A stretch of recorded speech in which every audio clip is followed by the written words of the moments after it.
भगवान ने आपने कथा में प्रथम द्वितीय दिवस सुना था कि भगवान श्री हरि के पुत्र ब्रह्मा हैं और ब्रह्मा के पुत्र मरीचि हैं। मरीचि के कश्यप है और कश्यप के हिरण्यकश्यप और हिरण्याक्ष हैं। इनकी कई पत्नियां हैं कश्यप जी की, एक दिति है और एक अदिति है। तो दिति से दैत्य हुए हैं और अदिति से देवता हुए हैं। तो जो दिति माता है उनके ही पुत्र हैं हिरण्याक्ष और हिरण्यकश्यप। तो हिरण्याक्ष का भगवान ने वाराह रूप धारण करके वध किया, और लेकिन इन्हें 3 जन्म के लिए श्राप था। तो ये इनका पहला जन्म था। तो जब हिरण्याक्ष को भगवान मार देते हैं, उनको ताड़ देते हैं, तो हिरण्यकश्यप को बड़ा भाई बड़ा दुखी हुआ कि हमारे छोटे भाई को मार दिया। हिरण्याक्ष के जो बड़े भ्राता हिरण्यकश्यप, इनकी पत्नी का नाम है कयाधु, और कयाधु गर्भवती है। हिरण्यकश्यप ने सोचा कि मैं विष्णु से युद्ध करूंगा, उन्हें मार दूंगा। बताओ, भगवान को मारने के लिए तपस्या करना चाहा, जंगल गया। इधर इंद्र को पता चला और कयाधु का हरण कर लेते हैं इंद्र कि इनके गर्भ में दैत्य होगा, सो मार दूंगा तो दैत्य का वंश ही निर्वीर्य हो जाएगा, फिर दैत्य खत्म हो जाएंगे। जब देवराज इंद्र इधर हरण करके कयाधु का ले जा रहे हैं मारने के लिए, तब देवर्षि नारद मिले और नारद जी ने समझाया कि देखो, इनके गर्भ में भगवान का भक्त है और भक्त ही सबका कल्याण कर सकता है, इसलिए कयाधु को मारो नहीं। नारद जी कयाधु माता को छुड़ाकर ले गए। इतना ही जानना काफी नहीं कि बस प्रहलाद थे। थोड़ी सी बात समझिए बड़े ध्यान से, श्रद्धा से, भक्ति से। बोले बांके बिहारी लाल की। बहुत ध्यान से कथा में मन लगा करके श्रवण करिए।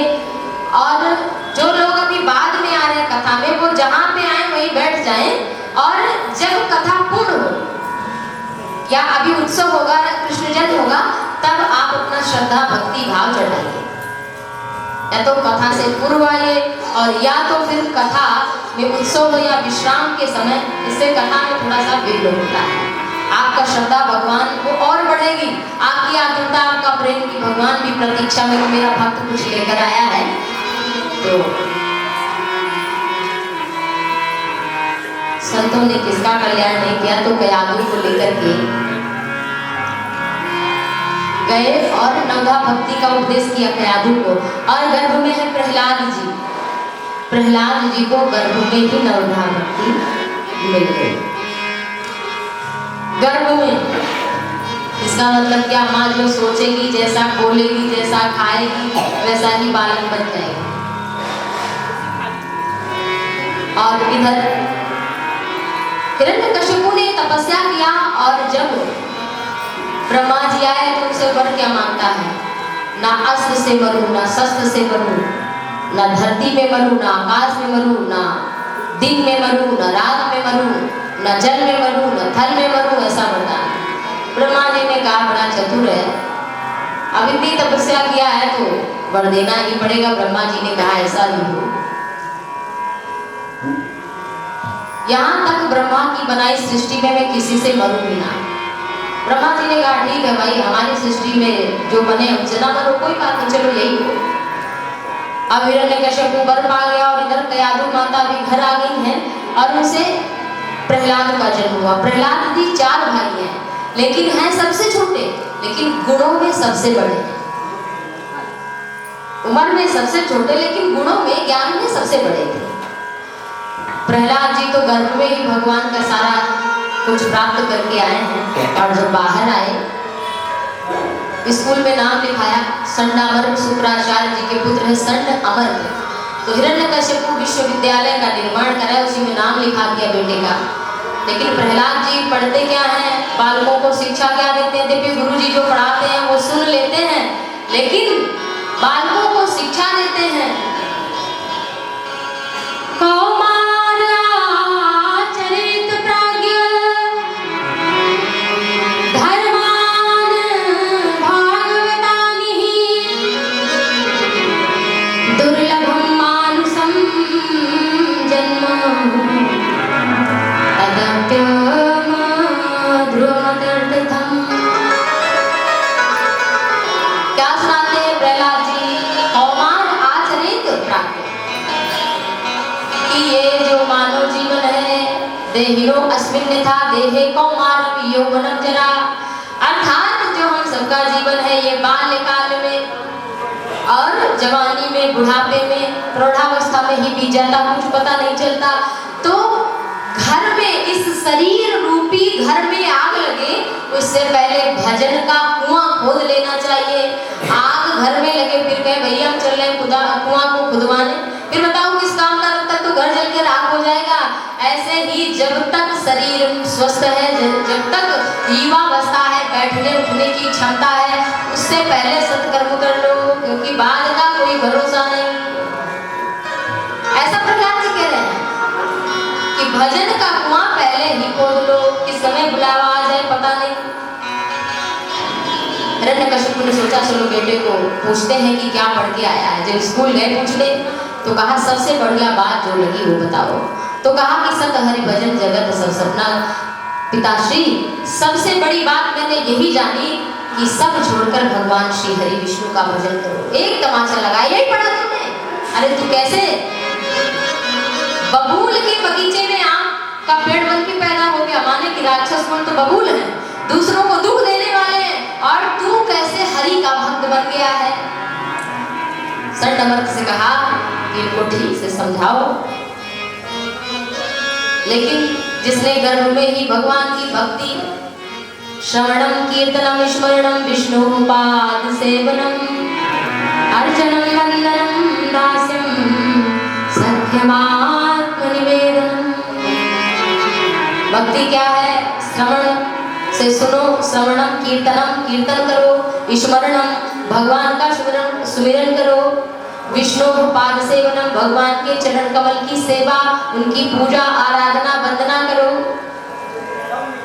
दास्यो अपने को दास मानो, साख या सखा मानो, या आत्म अपने आप को ही समर्पित कर दो भगवान को।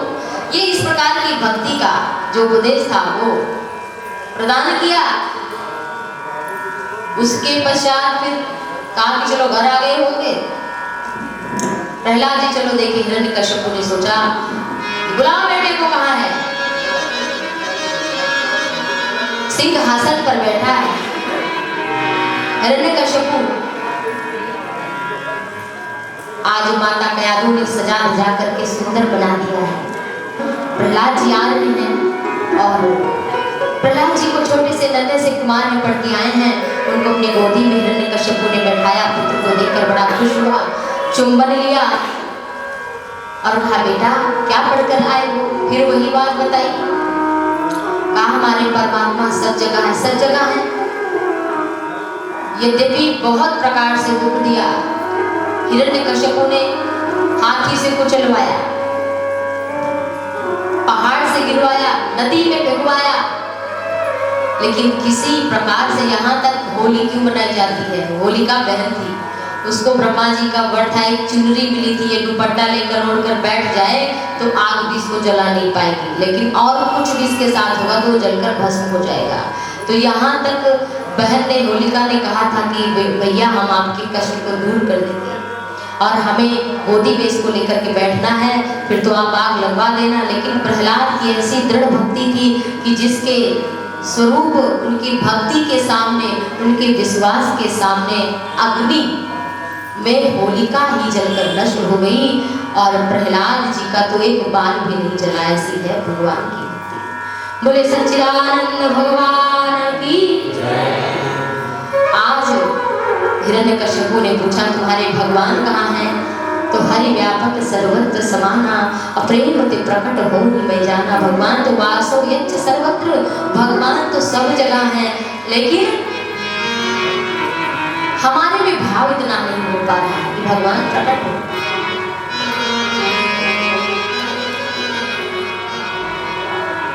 लेकिन प्रहलाद को सब जगह दिखते थे। पूछा ये खंभे में भी है? कहा हाँ खंभे में भी है। और कूद करके हिरण्यकश्यप ने खंभे में प्रहार किया और जिसके फलस्वरूप खंभा एक एक ईंटें चिटक कर गिर गई और भगवान साक्षात नृसिंह भगवान प्रकट हो गए। बोले नृसिंह भगवान की। भगवान नृसिंह प्रकट हुए और नृसिंह भगवान ने जैसे कोई गरुड़ किसी छोटे पक्षी से, किसी सर्प से खेल करे, ऐसे भगवान ने हिरण्यकश्यप के मद को भी नष्ट किया। क्योंकि भगवान का एक नाम है गर्वाहारी, अभिमान को चूर करना। अभिमान हो तो बस एक ही कि हमारे राम जी, हमारे कृष्ण जी हमारे स्वामी हैं, मैं उनका सेवक हूँ। अस अभिमान जाई जन्म मोरे, मैं रघुपति सेवक पति मोरे, ये सबसे बड़ा अभिमान होना चाहिए। लेकिन इसके बाद और कोई अभिमान भगवान को प्रिय नहीं लगता। और फिर न दिन था न रात थी, सायंकाल का समय। मरने से बचने के लिए उपाय नहीं है। हाँ, भगवान की शरणागति है, समझ है, परीक्षित की भांति अमरत्व को अपने को पहचान ले, यही उपाय है। और भगवान नृसिंह ने खेल करके ना अस्त्र से ना शस्त्र से, सभी जानते हैं, अपने नाखून से वज्र बन गए वो नाखून, और ना धरती पर ना आकाश में, अपने गोदी में, और न बाहर न भीतर ड्योढ़ी। कहते हैं ना कि ड्योढ़ी पे पैर नहीं रखना चाहिए, बैठना नहीं चाहिए। क्यों? क्योंकि उस पे भगवान विराजमान थे। तो मंदिरों में हम जाते हैं तो क्यों मस्तक पहले सीढ़ी करना आते हैं, क्यों प्रणाम करते? इसलिए कि भगवान उस पर विराजमान हुए थे। मंदिर का चौखट, उस पर हमें पैर नहीं रखना चाहिए, जो चौखट मुख्य होती है उस पर पैर नहीं, उसको प्रणाम इसीलिए किया जाता है कि यहाँ भगवान नृसिंह विराजमान, ऐसी भावना। और तो हमारे घर की ड्योढ़ी भी हमने सुना अपने बुजुर्गों से कि वो कहते थे शाम के समय ना बैठो और यहाँ वासुदेव का पूजन करो, यहाँ दीपक जलाओ, तो ईश्वर की कृपा मिलती है, प्रसन्नता मिलती, भक्ति भाव का ये भी स्वरूप है। और भगवान ने न रात में न दिन में, सायंकाल में, और 12 महीने में नहीं, जो अधिक मास आता है वो महीना था, उस मास में वज्र जैसे नाखूनों से भगवान ने, नृसिंह ने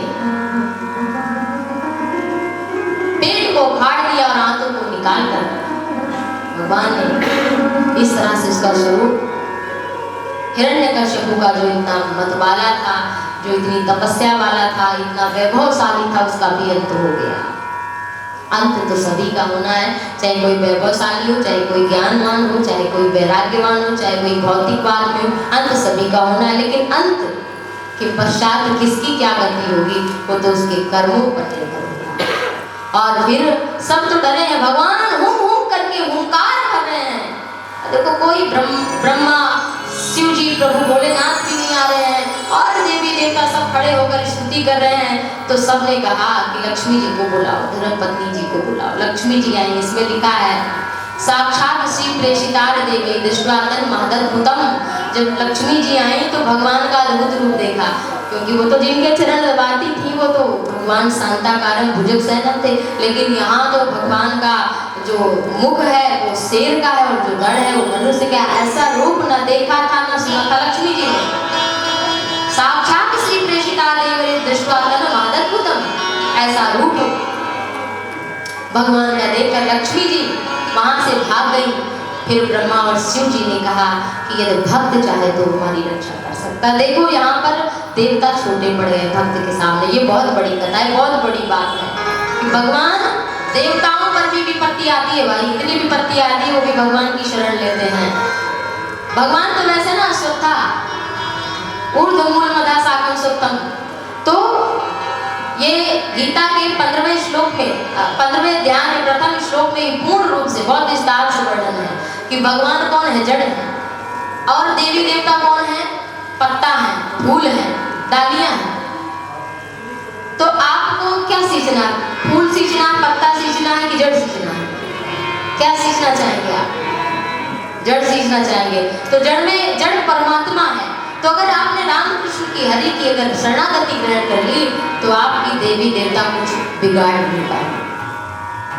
तो सबकी पूजा हो जाती है। एक कृष्ण, एक राम की पूजा कर लेने मात्र से समस्त देवी देवताओं की पूजा हो जाती है। ऐसा भागवत में और अन्य ग्रंथों में भी लिखा। प्रहलाद जी गए भगवान के सामने नतमस्तक होकर के खड़े हैं, लेकिन आज नृसिंह भगवान शांत हो गए जब प्रहलाद को देखा। और इतना ही नहीं, लिखा है अन्य शास्त्रों में कि भगवान रुदन कर रहे हैं, रो रहे हैं। प्रहलाद से भगवान क्षमा मांग रहे हैं कि हे भक्त प्रहलाद, मुझे क्षमा कर दो। हम सभी भगवान से क्षमा मांगते हैं, लेकिन आज प्रहलाद से भगवान क्षमा मांग रहे हैं कि मुझे आने में बड़ी देर हुई, मुझे क्षमा कर दो। और लेकिन अभी तक प्रहलाद ने भगवान के मुख को नहीं देखा, चरण को देखा। मुख की सेवा बड़ी नहीं मानी जाती भाई, चरण सेवा मानी जाती है। लक्ष्मी जी का डका दबाती, मुंह दबाए तो क्या हो? कोई पत्नी या सेवक मुंह दबावे तो क्या हो? काहे दबाता है चरण? जो सबसे नीचे है वही सर्वश्रेष्ठ भी है, ये समझ लेना। जो अपने को छोटा मानता है, वास्तविक में वो हृदय से बड़ा हो चुका है, इसलिए वो अपने को छोटा मानता है। ये बहुत बड़ी बात है। और जो बड़ा होना है, इसका मतलब वो अंदर से भीतर से बहुत छोटा तुच्छ है, इसलिए अपने को बड़ा मानता है। प्रहलाद जी चरण को देख रहे हैं, सबसे नीचे भगवान, मुख नहीं देखा। कभी जब स्वामी पति देव या अपना स्वामी, अपने गुरु जी कभी थोड़े क्रोध में हो तो उनके मुख को ही ना देखो, चरण को, सेवा में लगे रहो। चरण माने सेवा, सेवा में लगे रहो, आदमी कर्म मानी जाएंगे। सेवा से बड़ा और कोई भी धर्म नहीं। सबसे सेवक धर्म कठोर, सबसे कठोर धर्म जो है वो सेवा को माना गया है। क्योंकि ज्ञान देना, लोग सबसे सरल चीज, सबसे सस्ती चीज जानते क्या है? सलाह देना, ज्ञान देना सबसे सरल चीज है।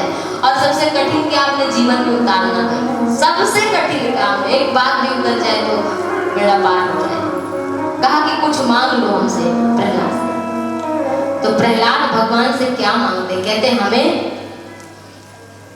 अगर देना चाहते हैं आप तो ये दे दीजिए कि हमारे मन में कभी कुछ मांगने की कामना ही ना उत्पन्न हो।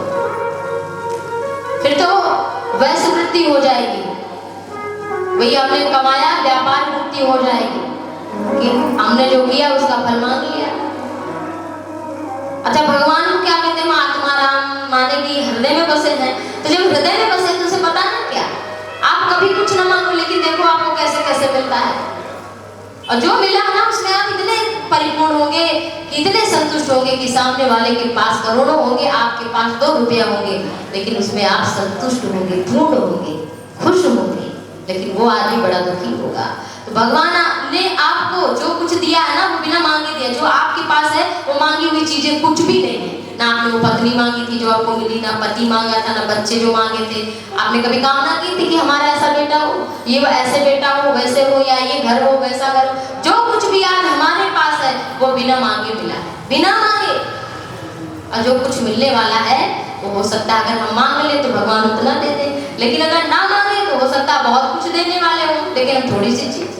तो नुकसान नहीं करना, ये प्रहलाद कह रहे हैं कि भगवान से बस यही मांगना है कि ऐसे तो भक्ति मांगते हैं, लेकिन प्रहलाद तो कह रहे हैं कुछ ये भावना हो कि हम कुछ मांगे ही ना। लेकिन फिर कहते नहीं कुछ मांगो, तो कहा हमारे पिता की दुर्गति ना हो। भगवान बोले कि जिसको मैंने अपनी गोदी में लेकर के जिसका वध किया हो, जिसको तार दिया हो, क्या वो उसकी भी दुर्गति हो सकती है? और जिसके कुल में कोई भक्त हो जाता है उसकी तो 21 पीढ़ियां तर जाती है। माता पिता के अपने कुल की, मातृकुल की, पितृकुल की और अपने कुल की, नाना इत्यादि की, बाबा इत्यादि की, और अपना कुल जो बनने वाला है उसकी भी समस्त पीढ़ियों का तरन तार हो जाता है। और उसके बाद बड़ी सुंदर कथा कही है, आप सभी ने सुना होगा, गजेंद्र मोक्ष की इतनी सुंदर कथा है।